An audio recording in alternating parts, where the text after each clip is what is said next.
छात्रों, सफल राह में आपका स्वागत है। मैं अम्बेडकर सर आज पुनः हाजिर हूँ नई टॉपिक के साथ। आज मैं आपके लिए नया टॉपिक लेकर आया हूँ। उससे पहले मैं आपसे कुछ कहना चाहता हूँ। ज़िंदगी कभी आसान नहीं होती, इसे आसान बनाना पड़ता है। ज़िंदगी कभी आसान नहीं होती, इसे आसान बनाना पड़ता है। कुछ नज़रअंदाज करके तो कुछ को बर्दाश्त करके। मुश्किलों से भाग जाना आसान होता है, मुश्किलों से भाग जाना आसान होता है। हर पहलू ज़िंदगी का इम्तिहान होता है, हर पहलू ज़िंदगी का इम्तिहान होता है। डरने वालों को मिलता नहीं कुछ ज़िंदगी में, लड़ने वालों के कदमों में जहान होता है, लड़ने वालों के कदमों में जहान होता है। तो मैं पुनः आज आपके लिए नया टॉपिक, नया चैप्टर लेके आया हूँ। इसका नाम होगा श्वसन। पिछली क्लास में हमने चर्चा किया था कि आपको अगला चैप्टर श्वसन पढ़ाऊँगा। तो चलिए आगे क्लास की ओर चलते हैं। नोट कीजिएगा।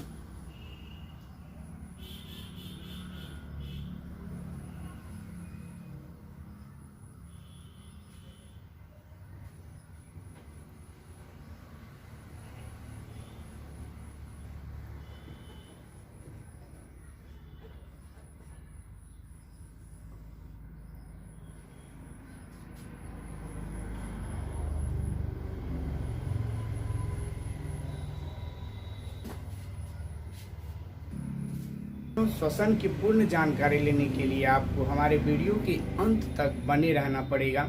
इसमें 2 4 5 पार्ट आएंगे। पहला पार्ट आज हम शुरू करते हैं। तो सबसे पहले हम श्वसन के बारे में यह जानते हैं कि श्वसन आखिर होता क्या है। देखिए, हम जीवित रहने के लिए क्या करते हैं, ऑक्सीजन की बहुत ज़्यादा ज़रूरत होती है। हमें जीवित रहने के लिए ऑक्सीजन चाहिए और हम उस क्या करते हैं, सांस में लेते हैं। लेकिन जब हम सांस लेते हैं तो सांस के साथ हमारा जो है बहुत सारी गैसें जो है हमारे शरीर के अंदर चली जाती है। लेकिन हमें केवल क्या चाहिए, ऑक्सीजन चाहिए। बाकी गैस को हम क्या करते हैं, बाहर निकाल देते हैं। जिसमें सबसे ज़्यादा क्या निकलता है, कार्बन डाइऑक्साइड, जिसको CO2 भी कहते हैं। इस प्रकार हम यह कह सकते हैं कि हमें जो सांस लेने की जो ये संपूर्ण क्रिया है, अंदर लेना और बाहर छोड़ना, इस पूरी प्रक्रिया को हम क्या कहते हैं, श्वसन तंत्र कहते हैं। और श्वसन तंत्र के द्वारा ही हमारा क्या होता है, श्वसन की क्रिया होती है। तो हम डिफिनेशन के तौर पर लिखेंगे श्वसन।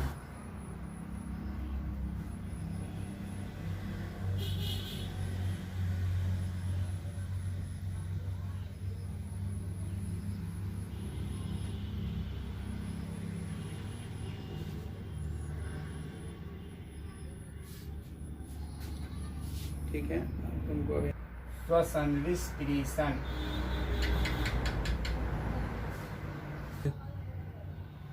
श्वसन, रिस्पिरेशन वैसी सभी भौतिक एवं रासायनिक क्रिया जो वायुमंडल से ऑक्सीजन प्राप्त कर शरीर की कोशिकाओं में पहुंचकर भोजन का ऑक्सीकरण या जारण करती है तथा CO2 कार्बन डाइऑक्साइड एवं जल मुक्त करती है, श्वसन कहलाती है। जैसे एग्जाम्पल है C6H12O6 plus 6CO2 equal to 6CO2 plus 6H2O plus 686 kilocalorie बोलिए ऊर्जा, या 2830 किलो जूल बोलिए, एक ही बात है। देखिए, पहले इसको हम लोग समझते हैं। कड़ा ये जो है क्या है, भौतिक और रासायनिक क्रिया है।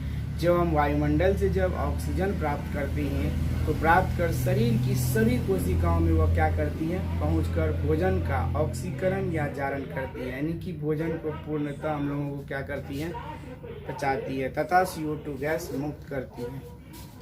हम जो भोजन खाते हैं, भोजन खाने के बाद क्या होता है, उसका ऑक्सीकरण होता है। मतलब वो पूरा जो होता है भस्म हो जाता है जल के हम लोगों के शरीर से जो क्या होता है। उसके बाद जो होता है वह श्वसन क्रिया के द्वारा, सांस के द्वारा क्या होता है, बाहर निकलती है, जिसको हम लोग जारण भी कहते हैं। भोजन का जो पूरा होता है पचना। और इसमें क्या होता है, हम लोग जब नाक से, देखिएगा आप नाक के पास जब आप सांस छोड़ते होंगे तो आपको एक तरफ नाक की तरफ रखिएगा तो यहाँ आपको गर्म महसूस होगा, और उसके बाद आपको हल्का, जब थोड़ा देर रखिएगा तो हल्का पानी जैसा रहता है। तो हम लोग क्या कह सकते हैं कि श्वसन क्रिया के साथ जो होता है हमारा कार्बन डाइऑक्साइड और जल मुक्त होती है। तो आप समीकरण देखिएगा, कह रहा C6H12O6, इसको हम लोग ग्लूकोज कहते हैं। कभी कभार 1 नंबर के में पूछता ऑब्जेक्टिव क्वेश्चन में, ये कार्बन डाइऑक्साइड के 6 अणु हैं और इसके बाद इक्वल टू, यानी कि जब दोनों का रिएक्शन होता है तो रिएक्शन होने के बाद क्या मुक्त होती है, कार्बन डाइऑक्साइड के 6 अणु और जल के 6 अणु और ऊर्जा मुक्त होती है। अथवा इसको हम दूसरे परिभाषा के तौर पे कह सकते हैं कि वैसी जटिल रासायनिक जैविक प्रक्रिया जिसमें कार्बनिक पदार्थों का चरणबद्ध ऑक्सीकरण के फलस्वरूप ऊर्जा मुक्त होती है, कार्बन डाइऑक्साइड तथा जल बनते हैं, श्वसन कहलाते हैं। ये जो है क्या है, हमारा अपचायक क्रिया है। देखिएगा, ये जटिल रासायनिक प्रक्रिया है, जैविक प्रक्रिया है, हर जीव जंतु के भीतर होती है। विदाउट श्वसन हमारा जो है जीना संभव नहीं है। कोई भी जीव जंतु है बिना श्वसन के संभव नहीं है। यदि हम सांस नहीं लेंगे तो हम मर सकते हैं। और सांस में हम क्या लेते हैं, हमेशा ऑक्सीजन लेते हैं। और गौर कीजिएगा, एक बात ध्यान रखिएगा, ऐसे आगे हम पढ़ाने वाले हैं आपको पौधों में श्वसन।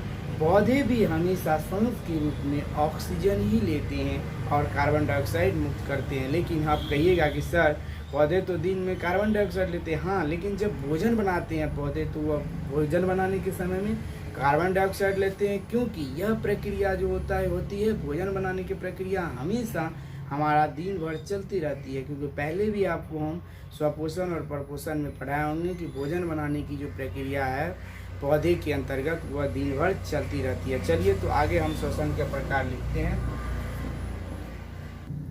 श्वसन के प्रकार, टाइप्स ऑफ रिस्पिरेशन। श्वसन 2 प्रकार के होते हैं, अनॉक्सी श्वसन या अवायवीय श्वसन, एनारोबिक रिस्पिरेशन, ऑक्सी श्वसन या वायवीय श्वसन, एरोबिक रिस्पिरेशन। देखिएगा, 2 प्रकार को श्वसन का 2 भाग होता है, 2 भागों में बांटा गया है। पहला भाग अपना अनॉक्सी श्वसन होता है, जिसके बारे में हम लोग जानते हैं। कह रहा है कि वह श्वसन जो ऑक्सीजन की अनुपस्थिति में संपन्न होता है अनॉक्सी श्वसन कहलाता है। इसमें जो होता है ऑक्सीजन नहीं होता, ऑक्सीजन की जो होती है अनुपस्थिति होती है। देखिएगा, एग्जाम्पल है C6H12O6, ग्लूकोज कहते हैं इसको। इसमें ऑक्सीजन की मौजूदगी नहीं है, क्योंकि ऑक्सीजन होता तो ऑक्सीजन जुड़ा हुआ होता। तो ये जो है लैक्टिक अम्ल और इसके बाद क्या निकलता है, ऊर्जा निकलता है। इस प्रकार के श्वसन को हम क्या कहते हैं, अनॉक्सी श्वसन कहते हैं। दूसरा श्वसन लिखिएगा, ऑक्सी श्वसन या वायवीय श्वसन।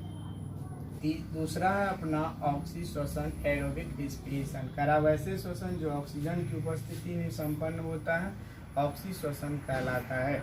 यह श्वसन माइटोकॉन्ड्रिया के भीतर संपन्न होती है। इस श्वसन में 38 ATP एटमॉस्फेरिक प्रेशर अणु का निर्माण होता है। एग्जाम्पल है C6H12O6, इसको हम लोग ग्लूकोज कहते हैं।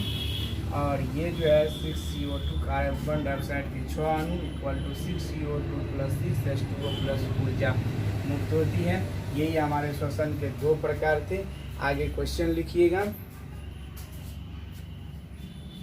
क्वेश्चन है अपना, ऑक्सी श्वसन और अनॉक्सी श्वसन में क्या अंतर है, दोनों के बीच अंतर लिखना है। तो देखिएगा, परीक्षा में जब भी आप एग्जाम के अंतर्गत क्वेश्चन का आंसर्स लिखिएगा तो वह इसी तरीका से लिखिएगा, ऑक्सी श्वसन और अनॉक्सी श्वसन में निम्न अंतर है। एक तरफ लाइन बीच में खींचिएगा, दोनों तरफ ऐसे लिखिएगा, ऑक्सी श्वसन और अनॉक्सी श्वसन। उसके बाद आप 1 2 3 4 करके और इधर भी 1 2 3 4 करके नंबर वाइज लिखिएगा। पहला है अपना, यह ऑक्सीजन की उपस्थिति में होता है।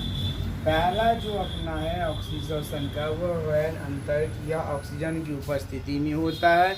अनॉक्सी श्वसन ऑक्सीजन की उपस्थिति में नहीं होता, अर्थात अनुपस्थिति में होता है। इस प्रक्रिया में भोजन का पूर्ण विखंडन होता है, इस प्रक्रिया में भोजन का आंशिक विखंडन होता है। देखिएगा, तीसरा है यह कोशिका द्रव और माइटोकॉन्ड्रिया में संपन्न होता है, लेकिन यह केवल कोशिका द्रव में संपन्न होता है। चौथा है कि इसका अंतिम उत्पाद जो होता है जल और कार्बन डाइऑक्साइड बनता है, लेकिन इसमें क्या है, इसका अंतिम उत्पाद लैक्टिक अम्ल बनता है। परीक्षा के अंतर्गत भी आप इसी तरह से पूरे दोनों को, और एक बात ध्यान दीजिएगा कि इसमें याद रखने के लिए आप हमेशा एक तरफ का भी याद करते हैं तो दोनों याद हो जाएगा। इसमें देखिएगा 5 नंबर में है, इसमें जो है 686 किलो कैलोरी ऊर्जा मुक्त होती है। और 5 नंबर इसमें है 36.50 किलो कैलोरी ऊर्जा मुक्त होती है। यही सब इनका अंतर है। 4-5 अंतर आप लिख दीजिएगा, बस परीक्षा के अंतर्गत यही आपको लिखना है। चलिए आगे बढ़िएगा। ये हम श्वसन के महत्व को जानते हैं, तो लिखते हैं श्वसन के निम्नलिखित महत्व हैं। पहला महत्व देखिएगा, इससे जीवों के शरीर में ऊर्जा की प्राप्ति होती है जो जीवन के लिए अति आवश्यक है। यदि हम श्वसन की क्रिया हमारे शरीर में होती है, जीवों में होती है, तो हमको क्या होता है, एनर्जी मिलता है, पावर मिलता है, जिसकी वजह से हम आगे का कार्य को बरकरार रखते हैं। लेकिन ये यदि नहीं होगा तो हमारा जीवन भी संभव नहीं है। आगे देखिएगा, दूसरा है कि यह तापमान नियंत्रण का कार्य करता है। तापमान को भी कंट्रोल करने का, टेम्परेचर कंट्रोल करने का भी कार्य करता है। देखिएगा तीसरा है अपना, यह व्यर्थ पदार्थों का निष्कासन करता है। जैसे CO2 कार्बन डाइऑक्साइड हमारे लिए व्यर्थ है, वो उसको क्या करता है, बाहर निकाल देता है। निष्कासन मतलब बाहर निकालना। यह रक्त का प्रवाह करता है और खून को भी हमारे शरीर में एक जगह से दूसरे जगह जाने में क्या करता है, मदद करता है। यह गैसों का परिवर्तन करता है और गैस को भी क्या करता है, हम बहुत सारे गैस लेते हैं, ऑक्सीजन को क्या करता है, परिवर्तित करके ही हमारे शरीर में भेजता है। तो आगे हमारा टॉपिक देखिए क्या है, पौधों में श्वसन। देखिएगा कह रहा, पौधों में श्वसन गैसों का आदान प्रदान शरीर की सतहों द्वारा विसरण प्रक्रिया से होती है। विसरण प्रक्रिया मतलब भूलने वाले क्रिया को विसरण क्रिया कहते हैं। इसके लिए ऑक्सीजन युक्त वायु वायुमंडल से पत्तियों के रंध्रों, पुराने वृक्षों के तनों की त्वचा पर स्थित वात रंध्रों एवं अंतरकोशिकीय स्थानों द्वारा पौधों में प्रवेश करती है। इस श्वसन क्रिया के उपरांत O2 ऑक्सीजन गैस मुक्त करती है। पौधों में श्वसन कहलाती है, पौधों में श्वसन कहलाती है। समझिएगा, कह रहा है कि ये पौधों में जो श्वसन होता है वो किस प्रकार से होती है, गैसों के आदान प्रदान से होती है। जैसे कि पौधों में जो है गैसों का आदान प्रदान किस क्रिया के द्वारा होता है, विसरण प्रक्रिया के द्वारा होती है। वह कैसे होती है, तो पौधों के अंदर जो होता है, पौधा क्या करता है, ऑक्सीजन जो है वायुमंडल से ऑक्सीजन लेता है और पत्तियों के रंध्रों या पुराने वृक्षों के तनों, रंध्रों मतलब छिद्र, और पुराने वृक्षों के तनों, जो वृक्ष पुराना हो गया उसका तना का त्वचा पर स्थित वात रंध्रों, उसके त्वचा पर जो छाल जो होता है, उस पर जो छिद्र होता है उसमें, या अंतर कोशिकीय स्थानों के द्वारा, अंदर में जो कोशिका होती है उसकी द्वारा पौधों में क्या करती है, वो हवा प्रवेश करती है। और इस श्वसन क्रिया के उपरांत जब ये क्रिया संपन्न हो जाती है, अंत में क्या होता है, उपरांत यानी कि बाद में ऑक्सीजन गैस O2 गैस जो है मुक्त होती है, यानी कि बाहर निकलती है पौधों में। यही क्रिया क्या कहलाती है, श्वसन कहलाती है। लेकिन ध्यान दीजिएगा, यही ऑक्सीजन जो होता है हम लोग फिर क्या करते हैं, लेते हैं। अर्थात हम जो कार्बन डाइऑक्साइड छोड़ते हैं वह पौधा लेती है, और जो पौधा ऑक्सीजन लेती है तो वह पौधा यदि कार्बन डाइऑक्साइड लेती है तो वह ऑक्सीजन मुक्त करती है। हम ऑक्सीजन लेते हैं और कार्बन डाइऑक्साइड मुक्त करते हैं। अर्थात कहने का मतलब है कि हम और पौधे, पेड़ पौधे और जीव जंतु एक दूसरे पर क्या है, आत्मनिर्भर है। तो आज के लिए इतना ही, लेकिन हम चलने से पहले चलते चलते आपसे कुछ कहना चाहते हैं कि बुझी समा भी जल सकती है, बुझी समा भी जल सकती है, तूफानों से कश्ती भी निकल सकती है। बुझी समा भी जल सकती है, तूफानों से कश्ती भी निकल सकती है। हो के मायूस यूं ना अपने इरादे बदल, हो के मायूस यूं ना अपने इरादे बदल, तेरी किस्मत कभी भी बदल सकती है। शाम सूरज को ढलना सिखाती है, शाम सूरज को ढलना सिखाती है, सामा परवाने को जलना सिखाती है। शाम सूरज को ढलना सिखाती है, सामा परवाने को जलना सिखाती है। गिरने वालों को होती है तकलीफ, गिरने वालों को होती है तकलीफ, पर ठोकर ही इंसान को चलना सिखाती है, ठोकर ही इंसान को चलना सिखाती है। तो छात्रों, आप भी ठोकर लगने से ही संभलिएगा। तो इस वीडियो को आप अंत तक देखने के लिए आपको धन्यवाद। इसी तरह हमारे अगले वीडियो के लिए आप इंतज़ार कीजिए और बने रहिए हमारे वीडियो पर। इसके लिए आपको पुनः धन्यवाद। आज के लिए इतना ही। जय हिंद, जय भारत।